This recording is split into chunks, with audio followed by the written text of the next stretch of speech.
السلام علیکم ساتھیوں، تو پھر آج چلو اپنی ویڈیو کو اسٹارٹ کرتے ہیں اور آپ لوگوں سے بات کرتے ہیں۔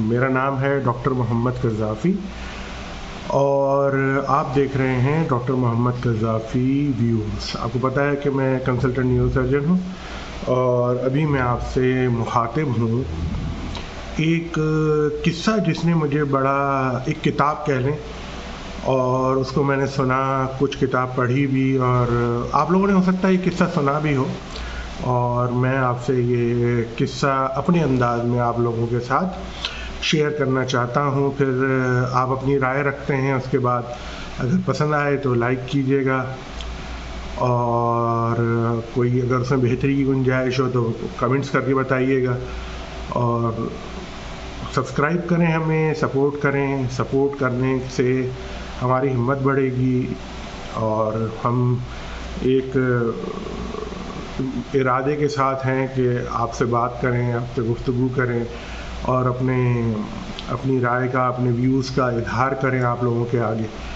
اور یہ اس وقت تک یہ ممکن نہیں ہوگا مستقل جب تک کہ آپ لوگوں کی سپورٹ نہیں ہوگی۔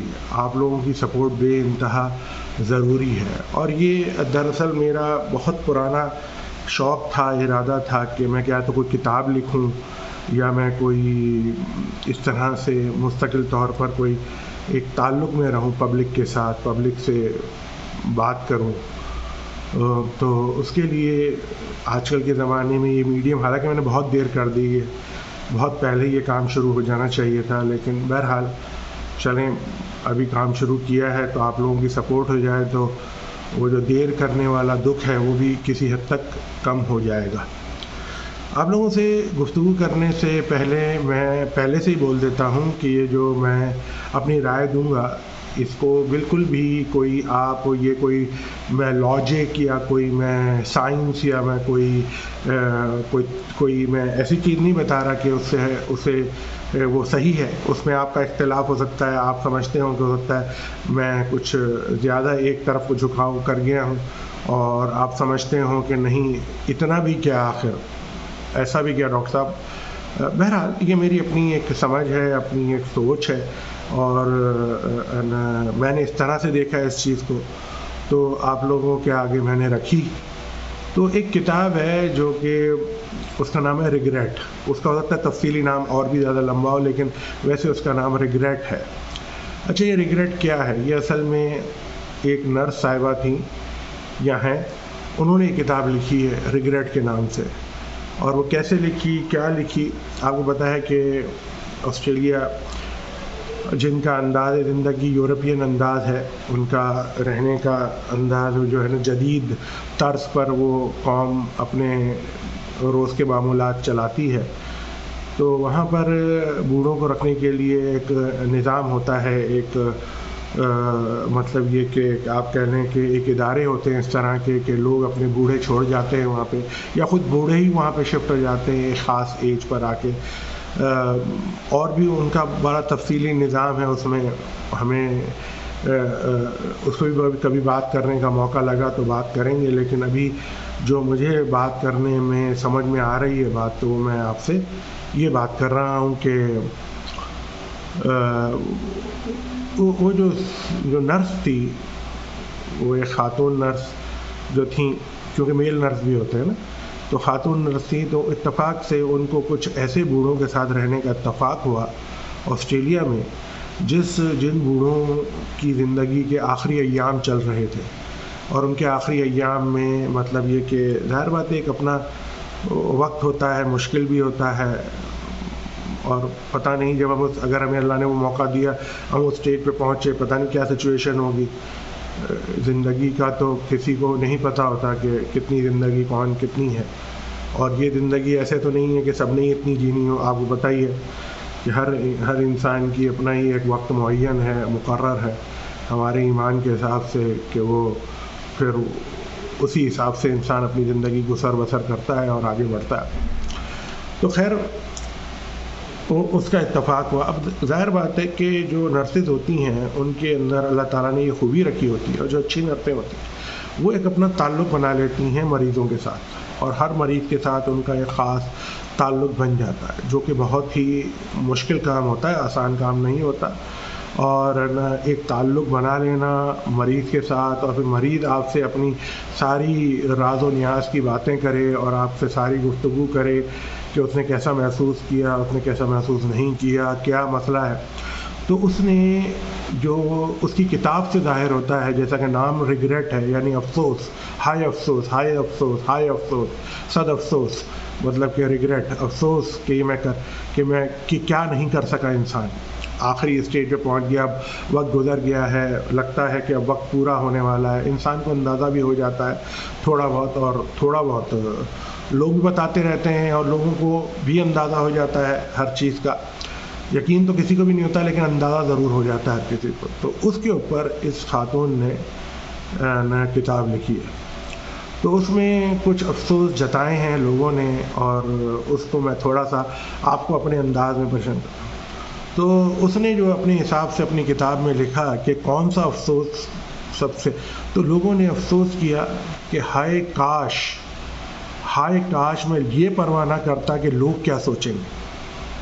اس کا مراد یہ ہے کہ میں یہ پرواہ نہ کرتا کہ میں نے یہ کام چھوڑ دیا، میں نے ایسا کرنا چھوڑ دیا، ایسا پہننا چھوڑ دیا، ایسا چلنا پھرنا چھوڑ دیا، ایسا رہنا اٹھنا چھوڑ دیا. اس کا مطلب یہ نہیں ہے کہ آپ غلط کام پہ ہی کریں. وہ ایک میں نے کہا نا، اس کو دیکھیں، کوئی بھی جو میسج ہوتا ہے وہ دو دھاری تلوار ہوتا ہے. اس کو آپ نیگیٹو بھی لے سکتے ہیں، پازیٹیو بھی لے سکتے ہیں، آپ کی مرضی ہے. انسان کا جھکاؤ نیگیٹو کی طرف زیادہ ہوتا ہے. کبھی بھی آپ چھری کو چیک کریں گے تو ہمیشہ تیز دھار سے آپ ٹچ کرتے ہیں انگلی سے کہ یار وہاں سے تیز ہے، وہ بلنٹ سائڈ پہ آپ نہیں اتنا جاتے. چھری تیز کاٹ سکتی ہے نا. ایک انسان کا رجحان ہے، انسان ہے جو نیگیٹو طرف جلدی مائل ہوتا ہے، جبلت ہے انسان کی، کہ وہ جو ہے وہ نیگیٹو کی طرف مائل ہو جاتا ہے. وہ پازیٹیو کی طرف مائل ہونا اس کے لیے اتنا آسان نہیں رہتا، تھوڑا مشکل ہوتی ہے اس کو پازیٹیو کی طرف جانے میں. تو انسان کو افسوس رہ جاتا ہے کہ ہائے میں کاش ایسے کرتا. لوگ یہ کہ میں اس لیے نہیں رک جاتا کہ لوگ کیا سوچیں گے. ہائے لوگ کیا سوچیں گے تو کسی نے اپنی بیٹی کو پڑھنے نہیں دیا، لوگ کیا سوچیں گے تو ادھر ادھر شادی کر دی بیٹی کی. یہ اس طرح کباڑا کر دیتے ہیں اپنے لوگوں کا. ہائے لوگ کیا سوچیں گے تو بیوی سے اچھے معاملات نہیں رکھے. ہائے لوگ کیا، ہر بیوی کیا سوچے گی تو ماں باپ کے ساتھ اچھے تعلقات نہیں رکھے. ہائے لوگ کیا سوچیں گے کہ ہر وقت ہی اولاد میں گھسا رہتا ہے تو اولاد سے اچھی نہیں بنائی. ہائے لوگ کیا سوچیں گے کہ ادھر نہ کیوں گیا، ادھر کیوں گیا، یہ کیوں کمایا، وہ کیوں کمایا. تو یہ جو لوگ سوچیں گے نا، اتنا لوگ آپ کے بارے میں نہیں سوچتے جتنا آپ لوگوں کے بارے میں سوچیں گے. اور اگر سب کچھ آپ ہی سوچیں گے کہ لوگ کیا سوچیں گے تو پھر لوگ کیا سوچیں گے بھائی؟ آپ خود سوچیں گے لوگ کیا سوچیں گے. پھر آپ لوگوں کو سوچنے دیں، آپ اپنا سوچیں، اپنا دماغ استعمال کریں. آپ کی زندگی ہے، یہ ریگریٹ نہ رہ جائے آپ کو، یہ زندگی میں کہیں یہ افسوس آپ کو ختم نہ کر دے. آخری اسٹیج پر ہائے صد افسوس سر نہ پیٹتے رہیں کہ ہائے میں نے یہ کیا لوگوں کی سوچنے، لوگوں کے بارے میں بات کرنے، لوگوں کی سوچ کے اوپر ہی میں صرف کرتے کرتے کیا کچھ میں نہیں کر گیا. تو لوگ کیا سوچیں گے، یہ نہیں کرنا. تو یہ آخری عمر میں ان بہت سارے بوڑھے بوڑھیوں کو اس کا افسوس رہا، جس کے بارے میں اس نرس نے لکھا اپنی کتاب ریگریٹ میں کہ نا یہ کہ لوگ کیا سوچیں گے. اچھا، اسی طرح سے ظاہر بات ہے وہ تو ریسرچ بھی کر رہی تھی اپنی کتاب کے لیے، اپنے اور سے دل کو لگی ہوں گی باتیں جب بھی اس نے لگا. دوسرا ریگریٹ یہ رہا کہ جو انسان کی اپنی جوانی کی عمر ہوتی ہے، یعنی یا جو اچھی عمر ہوتی ہے جس میں انسان کو اپنے لوگوں کو وقت دینا چاہیے، اپنی بیوی کو وقت دینا چاہیے، اپنی والدہ کو وقت دینا چاہیے، اپنے بچوں کو وقت دینا چاہیے. ایسے ٹائم پہ لوگ دور چلے جاتے ہیں. ہم خاص طور پہ جو پردیسی پاکستانی ہیں، ہم لوگ تو اس کی بہت بڑی مثال ہیں. لیکن مجبوریاں بھی ہوتی ہیں، میں سمجھ. لیکن دیکھیں، ہر چیز کا جواب پلس یا مائنس میں نہیں ہو سکتا، صحیح اور غلط میں نہیں ہو سکتا. یہ ہم جو ٹاک کر رہے ہیں یہ کوئی آبجیکٹو ٹاک نہیں ہے، یہ سبجیکٹو سی ٹاک ہو رہی ہے. اور جو لوگ سمجھتے ہیں سبجیکٹو ٹاک میں یہ ہوتا ہے، اس میں کوئی نمبرز کا رول نہیں ہوتا، اس میں جذبات کا رول ہوتا ہے، اس میں احساسات کا رول ہوتا ہے.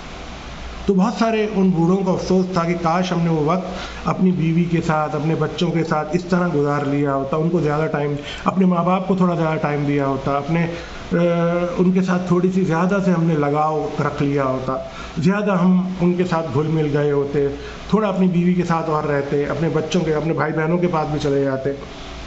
تو یہ ریگریٹ بھی لوگوں کو رہا جو اپنے مطلب کہ بستر مرگ پر تھے یا بستر مرگ کے قریب تھے، یا مطلب اس طرح کی اب بات سمجھنے والے کے لیے تو اشارے میں بھی بات سمجھ آ جاتی ہے اس کے لیے. اچھا، ایک اور تھا لوگوں کو بات کہ جتنے بھی مرنے والے لوگ تھے ان کو کسی کو افسوس یہ نہیں تھا کہ چلو ایک اور میں گھر بنا لیتا، یا میں ایک اور پلاٹ خرید لیتا، یا گاڑی دو وہ مٹیریلزم اینڈ پہ بہت ختم ہو جاتا ہے. انسان کے احساسات وہ مٹیریلزم سے زیادہ وہ جو ریئل احساسات ہوتے ہیں نا، ایک دوجے کے لیے والی بات جو ہوتی ہے، ایک دوجے کے لیے، تیرے لیے، میرے لیے، ہمارے لیے، ہم سب کے لیے، یہ احساسات بے انتہا بڑھ جاتے ہیں. مطلب کہ یہ اپنے بہت ہی مطلب کہ اعلیٰ مقام پہ پہنچے ہوئے ہوتے ہیں احساسات.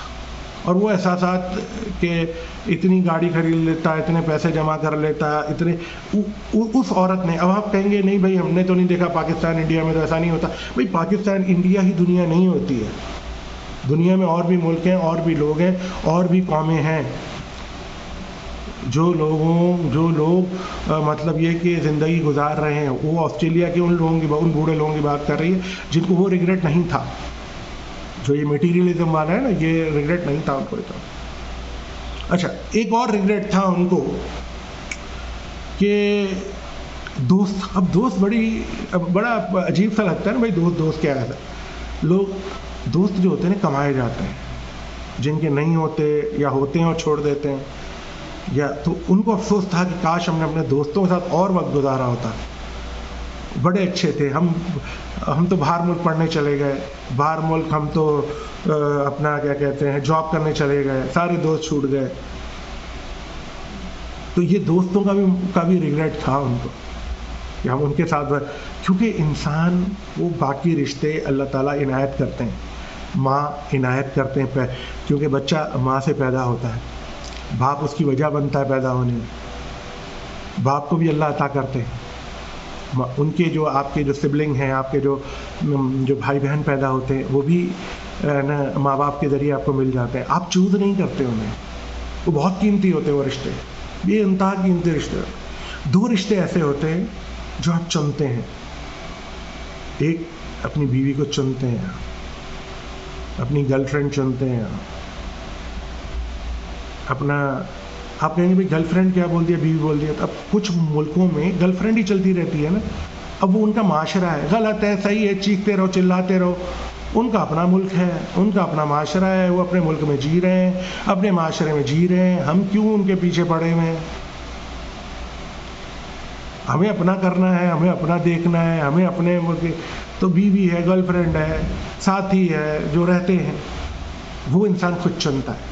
اور ایک دوست انسان خود چنتا ہے، اس سے دوستی کرنی ہے، اس سے نہیں کرنی، اس سے کتنی رکھنی ہے، کتنی نہیں رکھنی. تو ان کا افسوس تھا لوگوں کو کہ بھائی یہ دوست کا کیا ہوا، دوست ہمارے جو تھے وہ ہم سے چھوٹ گئے. اچھا، ایک اور بھی ہے چیز جو میں دوبارہ کہوں گا، یہ افسوس بھی دو دھاری تلوار ہے. اس کو بھی بڑا سوچ کے اور سمجھ کے آپ مطلب طے کیجئے گا کہ وہ ہے پیشن. یار میں تو نیورو سرجن بن گیا، حالانکہ مجھے شوق تو اردو شاعری کا تھا، جبکہ مجھے اردو شاعری کا شوق تھا. ہاں، مجھے اردو پڑھانے کا بہت شوق تھا. تو میرے گھر والوں نے کہا کہ آپ نے اپنا پیٹ پالنا ہے یا صرف شاعری کرنی ہے یا اردو پڑھانا ہے. تو پھر ظاہر بات ہے کہ میں نے تو وہ پیشن اگر ساتھ چل سکتا ہے، میں ادھر اس نے کہا پیشن کو فالو کرنا چاہیے. میں اتنا زیادہ لگژریت نہیں بننا چاہتا. میں نے اس دو دھاری تلوار کو اس طرح سے لیا ہے کہ اگر پیشن جتنا کیری آن ہو سکے کرے، تو اس کا اب میں نے طریقہ یہ ڈھونڈ لیا کہ میں آپ سے اردو میں بات کرتا ہوں. جیسی بھی میری ٹوٹی پھوٹی اردو ہے، میں کوشش، جو مجھے شوق تھا اردو پڑھانے کا کہ شعروں کو کیسے کہ رعایت لفظی و معنوی، ردیف، قافیہ، اپنے طور پہ بڑا اچھا لگتا تھا مجھے. اردو زبان تو اردو میری مادری زبان نہیں ہے, میری ماں کی زبان اردو نہیں ہے. میں میمن ہوں, ہماری اپنی ایک زبان ہے. جیسے آپ لوگ کرو کرو کہتے ہیں کہ کرو کرو کر رہے, تو وہ ہماری ایک اپنی زبان ہے اور مجھے اس سے بڑا پیار ہے. دوسرا, سندھی مجھے بہت اچھی آتی ہے. بچپن میں سب سے پہلی جو لینگویج میں سیکھا تھا وہ سندھی لینگویج سیکھا تھا میں, لیکن اردو مجھے سب سے زیادہ پیاری ہے. ایسے تو میں نوکری کے لیے عربی میں نکلا تو عربی, میڈیکل کیا تو انگلش, یہ بھی زبانیں آتی ہیں مجھے, لیکن یہ بہت ضروری ہے. تو خیر ساری بات لبے لباب گھما پھرا کے ساری بات آپ سے کرنے کا یہ کہ یہ بھی افسوس تھا. اچھا, ایک اور افسوس بھی تھا ان صاحب کو, ان لوگوں کو, ان صاحب کو نہیں, ان صاحبان کو ایک اور افسوس بھی تھا. وہ یہ افسوس تھا کہ ہم نے جب بھی کوئی فیصلے لیے, ہم فیصلوں میں مضبوط نہیں تھے. ہمیں فیصلے میں مضبوط ہونا چاہیے تھا. جو بھی فیصلہ لیتے تھے وہ اپنی ہماری سوچ کہیں بھی شامل نہیں ہوتی تھی. ہماری اپنی سوچ کا عمل دخل نہ ہونے کے برابر ہوتا تھا. ہم کیوں ایسے تھے, یہ سب باتیں تھیں. تو اس وجہ سے میرے دوستوں, میرے بھائیوں, آپ کو بھی افسوس نہ رہ جائے تو برائے مہربانی اپنا خیال کیجیے. بہت شکریہ, تھینک یو.